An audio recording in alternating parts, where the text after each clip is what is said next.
The strange noise in the forest. It was a quiet evening, and the sky was turning dark as Eli walked slowly along the narrow forest path behind his old wooden house. The air was cold, and the wind was moving through the trees, making a soft whispering sound that made him feel uneasy. He had lived near this forest for 10 years, and he thought he knew every tree, every sound, and every corner of it.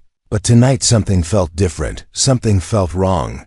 He was carrying a small lantern in one hand and a hot cup of tea in the other. He usually came here to find peace and silence after a long day, but today there was no peace in the air, only silence. And then suddenly he heard it, a soft crying sound not far away. It was not human, not an animal. Either it sounded weak and scared, like someone was in pain. Eli stopped walking and listened carefully. His heart was beating faster, and he looked around, but saw nothing. He put down his tea on a rock and slowly followed the sound through the bushes. The crying grew louder, and he could now hear something else, like a low humming noise, like a machine trying to start, but failing again and again. He reached a small open area, and there it was, hidden behind a pile of leaves and branches, a small, crashed spaceship. Its surface was burnt and glowing faintly with strange blue lights. It looked like something from a science fiction movie, but it was real. It was right in front of him. Eli stepped closer, his breath caught in his chest. He had never seen anything like this before. The crying was coming from inside the ship. He touched the cold metal, and the door opened with a soft hiss. The inside was dark and smoky. He could see shadows moving inside, and then he saw her, a strange figure lying on the floor, holding something close to her chest. It was a female creature, not human. Her skin was pale blue, her eyes large and shining like stars. Her arms were wrapped around 3 small shapes, tiny creatures with big black eyes and soft glowing skin. They looked like babies. They were crying softly and holding onto her tightly.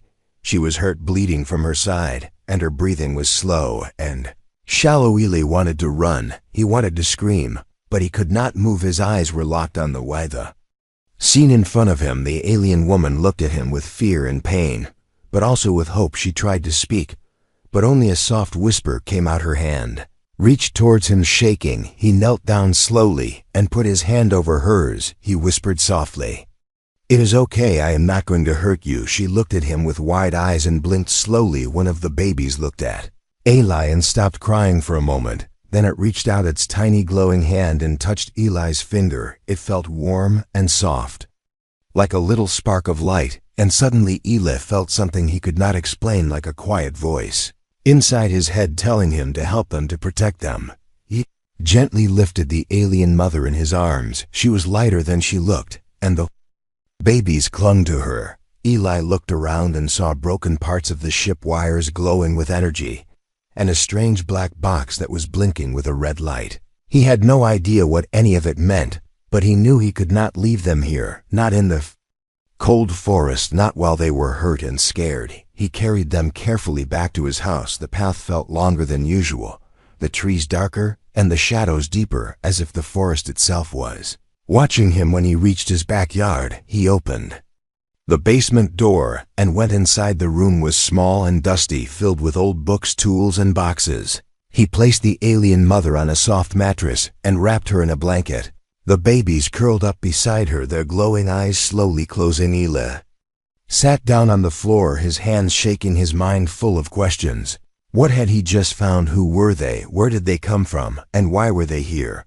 But before he could think more, he heard something outside, a soft buzzing sound like a drone or a machine scanning the area. He peeked through the window and saw a red light moving slowly across the trees. Someone or something was out there, searching the forest, searching for the crashed ship, maybe searching for her. Eli's heart raced. He turned off the lights and sat quietly in the dark. The alien mother opened her eyes and whispered something in a strange language. She pointed at her babies, then at Eli, and then placed her hand on her heart, as if saying, "Please protect them." Eli nodded, slowly, his fear turning into something stronger, a promise.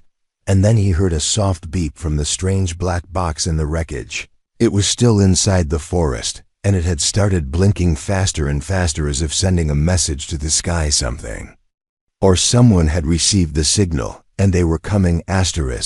Eli stood in the darkness of his basement, his heart beating like a drum, while the strange glowing babies slept beside their injured mother. Her breathing was weak, her skin pale and glowing faintly under the dim yellow light, and outside the red scanning light continued to float slowly past his window like a hungry eye, searching for something to catch and destroy. He moved carefully through the shadows, checking every window, every corner, every sound. The black box from the ship was still blinking and humming softly, and he did not know what it meant, but he knew one thing: they were not safe. Not yet, maybe not ever. The alien mother opened her eyes, slowly, her head turning toward the small bundle of light beside her. Her fingers reached out gently and touched one of the babies.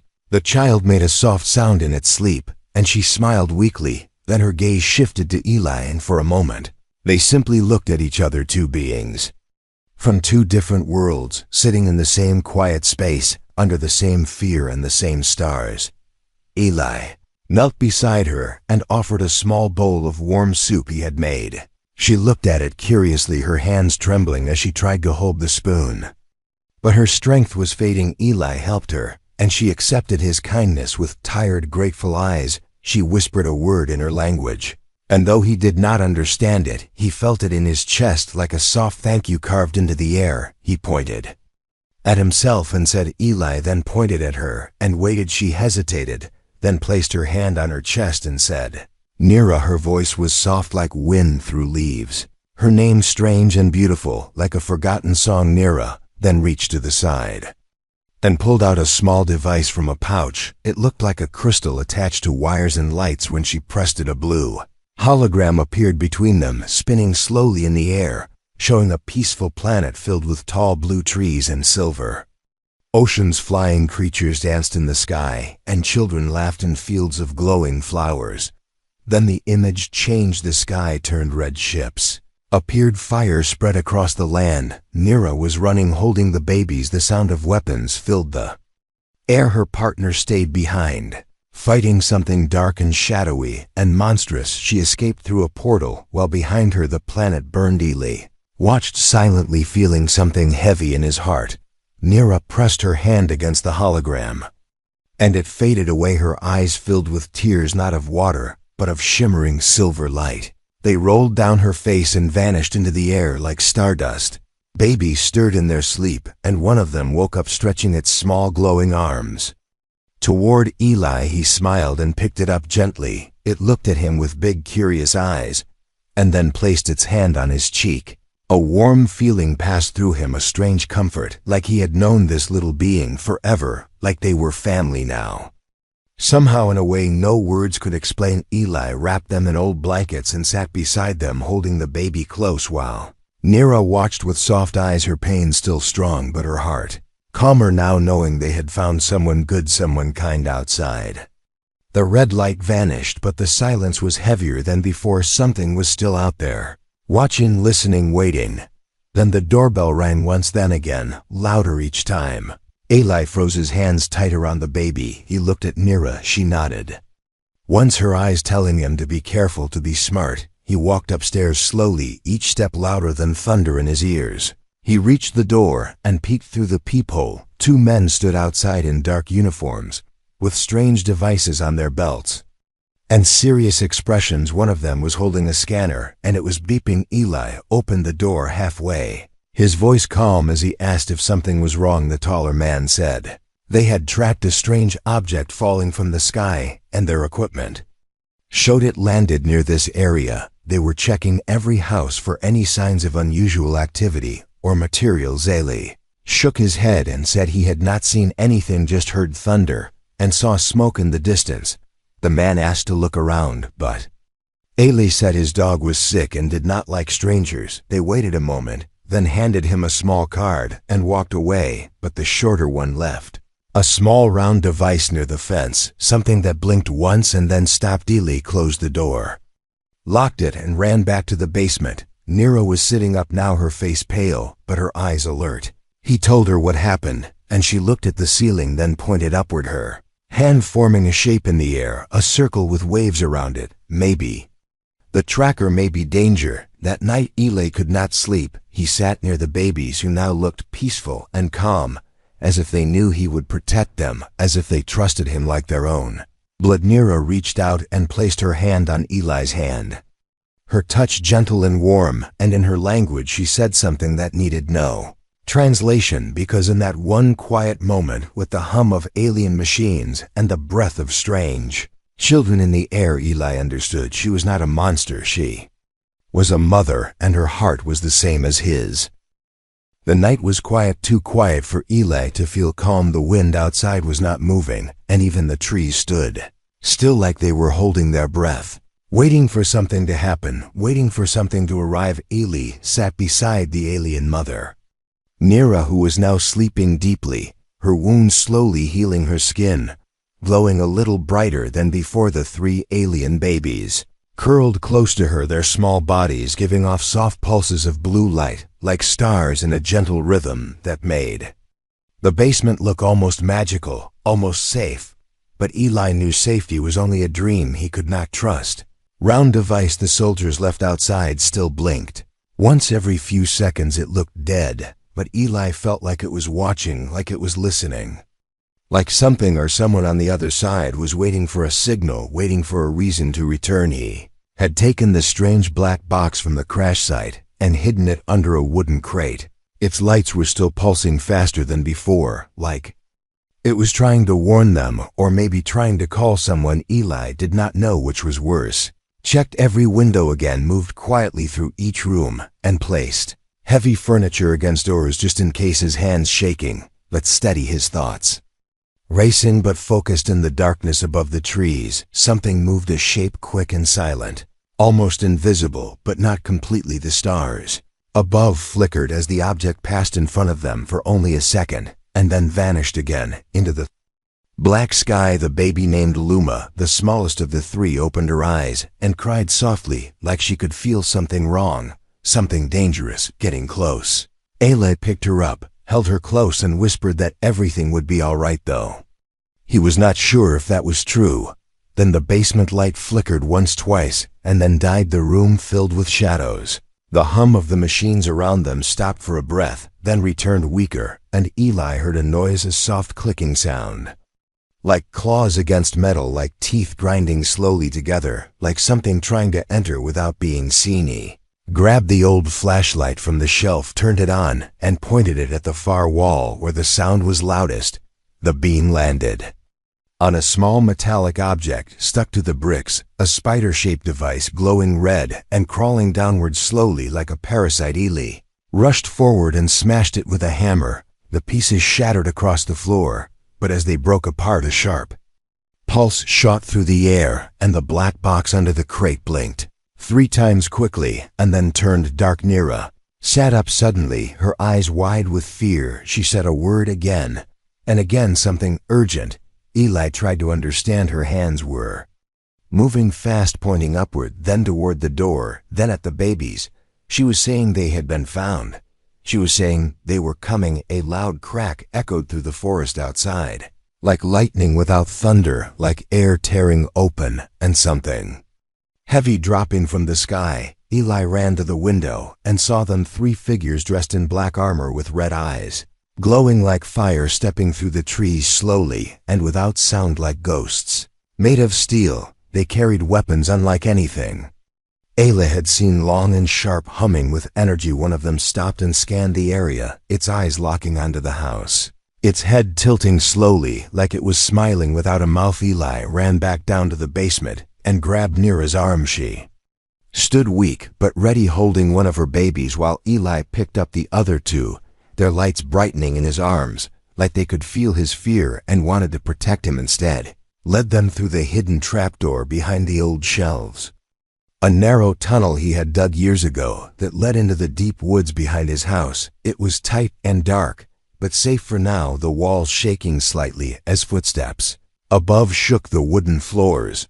They moved fast through the tunnel, every step louder than the last, every breath harder to take. Nira behind him, breathing heavy, the babies quiet and alert. As they reached the end of the tunnel, Eli pushed open the hatch and stepped into the cold forest, moonlight shining through the branches above. The air felt sharp like knives, like the night itself wanted to stop them. He helped Nira climb out and looked back. One last time toward the house, a soft glow now coming from the windows, and then a flash of red light lit up the sky as something exploded where the basement had been. Nira cried out and dropped to her knees, holding the baby tighter, her voice filled with pain but also with rage, her eyes glowing now with bright silver light. And Eli saw for the first time what she really was. Not just a mother, not just an alien, but something powerful, something ancient, something made to protect. Eli placed his hand on her shoulder, and she looked at him with tears and strength mixed into one. He nodded slowly and whispered something soft.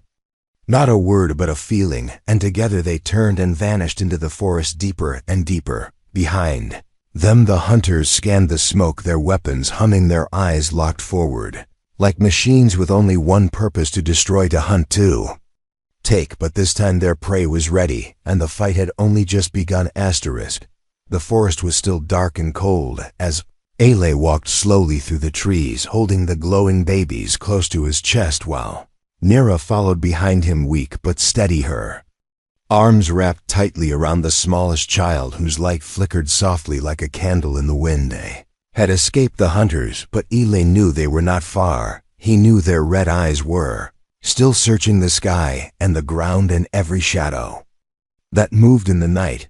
But for now the trees gave them shelter, the forest gave them silence, the wind gave them cover. After an hour of walking, Eli found a small cave near the edge of a rocky hill, hidden behind hanging vines and surrounded by thick moss. It looked abandoned, quiet, perfect for hiding. He helped Nira inside, then laid the babies down on a dry patch of earth, their tiny hands reaching out to each other as if needing the warmth of one another to stay strong, to stay alive. Nira sat down slowly, her eyes tired, her skin dull and pale. Eli looked at her and saw the pain behind her strength, the sorrow behind her silence, and he felt something inside him. Something growing, something heavy and warm. Not fear, not confusion, not even curiosity, just care, just a feeling that she and the children were now part of his life, no matter what happened, no matter what they were. He lit a small fire near the entrance, using dry wood and leaves, while the babies made soft sounds like singing, like whispering stars. He cooked a little food and shared some water with Nira, who accepted it with a weak smile, her hand trembling slightly as she brought the bottle to her lips. Then, slowly she reached into a pouch and took out a smooth, round crystal glowing faintly blue. She held it toward Eli and motioned for him to place his hand on it. He hesitated, then touched it, and in that moment, something strange happened, something deep. A wave of warmth passed through him, and suddenly he could feel her thoughts, not as words, but as feelings, as images, as pure emotion. He saw her home, a world of silver skies and gentle winds, tall trees glowing from within, and peaceful cities where music floated in the air like perfume. He saw her joy when the babies were born, how they glowed brighter than any other child in her world, how the elders said they were special, chosen, how she and her partner had named them Luma, Zin, and Bio, each name filled with hope, each light a gift. Then he saw the attack. The burning skies, the screams, the shadows falling from the stars, the soldiers hunting without mercy, the last flight through a portal, the crash, the pain, the fear, the loneliness. And then the moment she saw Eli standing over her, hand reaching out, not to hurt, but to help. Eli pulled his hand away, his eyes wide, his breath short, but his heart calm. He looked at Nira and understood she had lost everything, and still she fought for her children, still she protected them, still she trusted him. He picked up Zin, who had started to cry, and gently rocked him in his arms, singing a quiet tune from his childhood, something his mother used to sing under the stars when he was afraid. The baby calmed down, his light steady, his eyes slowly closing. Nira watched, and something shifted in her face, a softness, a calm. Her hand moved, and she touched Eli's arm gently and nodded once, like saying thank you, like saying, I see who are. Over the next few days they stayed hidden in the cave. Eli went out during the early morning to find berries and clean water, always careful, always quiet. Sometimes He saw strange lights moving above the trees, or heard the hum of machines passing overhead, but they were never found, not yet inside. The cave, a new life began to grow. The babies laughed more, their little hands reaching out for Eli. Every time he came close, they played with his hair, with his shirt, with his old necklace, made of wood and stone, and every time they touched him, he felt lighter, stronger, like they were giving back the care he gave them, like they were healing each other without knowing it. Nira began to smile more, her strength returning slowly, her voice growing clearer. She tried to speak his name sometimes, and he tried to speak hers, and even though the sounds were never perfect, the meaning was always there, the connection deeper than words. One evening, while the sky turned orange and the stars began to show, Nira handed Eli a small bracelet made of threads and glowing beads. He looked at it confused, but she placed it on his wrist and pointed at her own, showing the same kind of bracelet, and then pointed at the babies, each wearing one around their tiny arms. He looked at her, and she nodded again and touched her heart, then his, then the babies, and Eli understood he was one of them, now not by blood, not by birth, but by bond, by promise, by choice. He smiled softly and held the bracelet close and whispered their names one by one, Luma, Zin, Bo, and then looked at Nira and said, "We are family now." And the stars above seemed to shine a little brighter, as if agreeing, as if blessing the bond between a human and the light of another world. Asterisk. The forest was sleeping under a sky full of silent stars, while Eli sat near the fire holding Bo close to his chest as the baby slept peacefully, glowing faintly with every breath.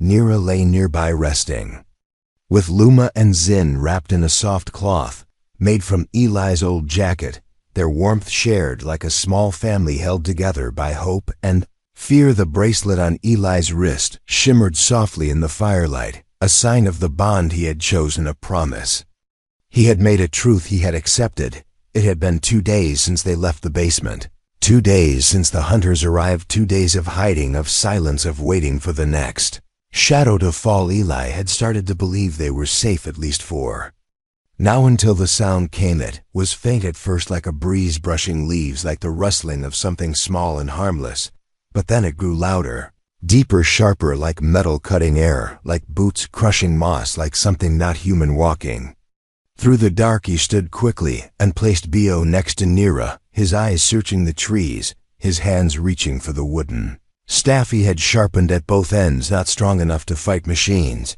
but maybe strong enough to buy time. Nira woke, sensing the change, her eyes alert, her breath quiet.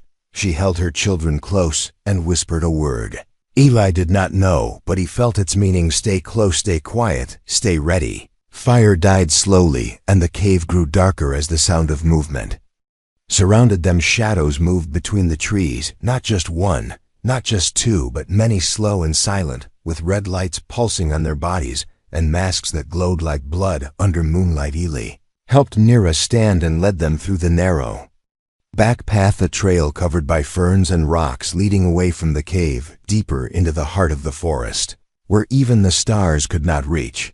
They ran through the trees, the babies pressed close against their mother, their small lights covered with cloth to hide their glow, and Eli behind them, watching every branch, every root, every shadow that flickered too quickly. Then it happened, a sharp sound, a cry, not from the children, not from Nira, but from Zin. Eli turned and saw nothing. Zin was gone, and Nira screamed without sound, her mouth open, her arms reaching, her eyes wide with horror. Eli ran back and found only footprints, not human, not alien, something else, and then a deep growl from the trees, like a machine trying to breathe, like anger trying to speak. He followed the sound through thick vines and thorns, his legs cut, his hands bleeding, until he reached a clearing lit by red beams floating in the air. In the center stood a tall creature, not like the soldiers, not like Nira, something older, something wild, with armor made of bone and metal, holding Zin in one arm like a trophy, like a prize. Eli stepped forward, slowly raising his staff, his voice shaking but strong, telling the creature to let the child go, telling it that Zin was not a weapon, not a thing, not a target. The creature growled and turned its head, its eyes black as ash, its body covered in strange marks glowing softly with colors. Eli could not name. Then without warning it raised its arm and fired a bolt of energy. Toward Eli, who barely dodged, falling hard against a rock, his staff flying from his hands in. Cried out, and the sound was not fear but power. The small baby reached toward Eli, and from his tiny hand a pulse of light exploded, sending the creature stumbling backward. Eli grabbed his staff and charged, swinging with all his strength, hitting the creature in the leg, then the shoulder, then knocking Zin free from its grip. He caught the baby and ran through the trees back to Nira, whose eyes filled with tears of relief as she took Zin into her arms and kissed his glowing face again and again. They did not speak, they just held each other tighter than ever, knowing how close they had come to losing more than life, more than safety. The creature did not follow, but its scream echoed through the woods, long and broken, like a promise of return, like a name being cursed into the stars. Night. Nira sat beside Eli and placed her hand on his chest, feeling the beat of his heart, her eyes soft with gratitude, with respect, with something deeper. She reached into her pouch and pulled out a small glowing stone, then placed it in his hand, her fingers closing as around it. Slowly, gently, Eli looked at her confused, and she smiled faintly, then pointed at the children, then at the stars, then at him. He understood this was more than thanks. This was trust. This was a piece of her world being given to him, not as a gift, but as a sign of belonging. They sat in silence as the wind moved through the trees, and the babies slept safely between them, their lights soft and warm like a tiny galaxy held together by love. But far above in the black sky, a ship moved slowly, scanning the forest below its sensors, searching for the signal that had once blinked and vanished. The hunters were not finished. They were only waiting, and the next time they came, they would not come alone. The wind was strong and cold as morning light began to break through the trees, shining down on the leaves that still held the night's silence like a secret. Eli stood near the stream, washing blood from his hands, the cut on his arm burning as the cold water rushed past, like time, like memory, like something he could never hold behind him. The cave was quiet. Nira and the babies asleep after a night filled with fear and running and near loss. Zin safe, now breathing softly, curled between his siblings, their tiny bodies warm with life and trust, their light pulsing slow like a peaceful song. Eli looked at the bracelet on his wrist, the threads dirty, the beads cracked, but still glowing, still alive, still binding him to them, still telling him this was real, this was family. He returned to the cave and sat beside Nira, who opened her eyes slowly, her hand reaching for his, her fingers weak, her skin pale, her breathing not steady. Something was wrong. She tried to speak, but her voice was faint, her words broken, like pieces of glass on stone. She pointed at her chest, then at the babies, then at Eli, then back at her chest, her eyes full of something more than pain, something more than fear. Eli leaned close and listened, trying to understand as she spoke her native words, barely rising from her lips, a whisper of a mother's last prayer. Then she pulled the glowing stone from her pouch, the one she had given him, and held it against his heart, her hand trembling, her light flickering, her face pale like moonlight behind clouds. Stone began to glow brighter, warmer, stronger, and Nira whispered something with her final strength, her voice like wind in the trees, soft and fading. Eli felt the warmth rush through him, his chest heavy, his breath caught, as if the stone was not just a gift, but a transfer, a bond, a final decision from a dying mother to the only one she could trust. The babies stirred as if they felt the moment, as if they knew something sacred was passing between worlds, between souls. Then Nira's hand slipped away, falling gently beside her as her eyes closed and her light dimmed her breath, slowing her body still like a fallen leaf resting on the earth. Eli did not cry, not at first. He simply held her hand as the stream of light from the stone faded into his chest, and the silence grew heavier around him. Then Luma crawled into his lap and placed her tiny hand on his cheek and said one word, not in Nira's language and not in his own, but in something new, something shared, something made between them. Eli looked at her eyes full of stars, full of innocence and wonder and need.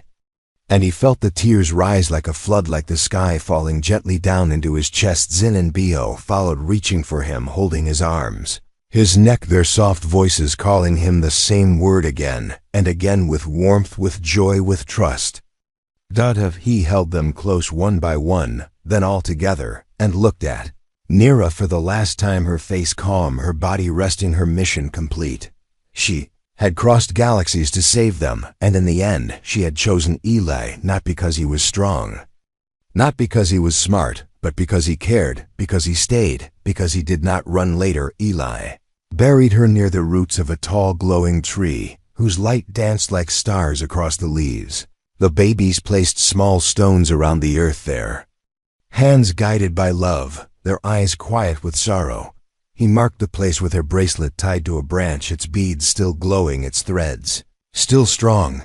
Then he sat with them under the tree, his arms around their tiny shoulders, his voice soft as he told them a story about the stars, about their mother, about how brave she was, how kind, how much she loved them, and how she gave everything to keep them safe. Days passed and Eli changed. He no longer feared the machines or the hunters or the dark sky above. He trained himself to move faster, to hear better, to protect stronger. He used parts from the crash and built alarms and traps around the forest. He carved new paths through the trees and created new places to hide and defend. The children grew fast, their powers blooming like flowers after rain. Luma could lift small stones with her mind. Zin could bend light and make himself vanish, and Bio could sense danger before it arrived. They laughed more and cried less. They spoke to Eli in a mix of sounds and signs and light, and he understood every word, every need, every fear. He cooked for them, he sang to them, he healed their wounds, and kissed their heads good night every night as they whispered da-da before sleep. He was no longer alone. He was no longer a man hiding in the woods. He was now a father of three, but above the clouds, beyond the stars, the signal from the black box still moved through the void, calling out across galaxies, calling something bigger, something darker, something final, and it was coming. The wind roared through the trees as thunder rolled across the sky, shaking the forest with the sound of something ancient, something huge, something coming. For them, Eli stood at the edge of the clearing, holding Bio in his arms, while Luma and Zin stayed close behind, their eyes wide, their lights dim. Nira's bracelet tied to Eli's wrist, glowing brighter than ever, pulsing like a warning, like a call, like a heartbeat. They had prepared for this moment for days. Eli had set traps around the forest using alien parts and old tools, and sharp branches wired with sensors, and stones soaked in river water, mixed with chemicals that made a bright flash when touched by heat. He had built walls of logs, hidden paths, and small hiding holes, big enough for one or two small children. But none of them were for running, none of them were for escape. This was the place he chose to fight. This was the place he chose to stand. He looked at the sky now, covered with black clouds, swirling like smoke, like a portal was opening above them, and through it came a ship larger than any before, its body shaped like a dagger, its lights red and cold, its voice a low hum that made the trees tremble and the earth shiver beneath their feet.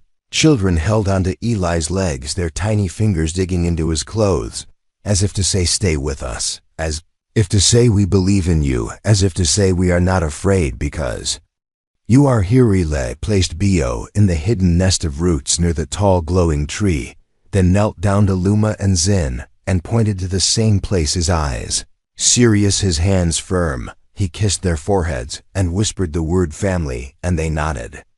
Without a sound, crawling into the space where the branches formed a wall of light and leaves where they would be safe, turned and faced the sky as the ship opened its doors, and the hunters came down, not just 3, not 10, but a dozen machines, covered in armor with red eyes and long weapons with sharp claws and voices that spoke without feeling, without mercy. They moved in silence through the trees, scanning every leaf, every breath, every heartbeat, and Eli stood in the center of the field, his hands empty, his face calm. They stopped a few feet from him, and the leader stepped forward, its voice crackling like fire across glass, its words asking, where are the children? Eli did not answer. Leader raised its arm and fired a beam of energy that hit the ground near Eli's feet, sending a wave of heat across the field, burning grass and soil in memory. Eli stepped back, then pressed a button on the small device he had built using Nira's tech, and the ground exploded behind him, smoke and fire rising into the air as two hunters fell trapped in nets made of light that wrapped around them like webs from another world. The others moved fast, but Eli was faster, running through the trees, leading them away from the children, setting off trap after trap, making the forest light up with fire and sound and confusion. One by one the hunters fell, some burned, some crushed, some caught in vines that screamed as they wrapped tighter around metal limbs.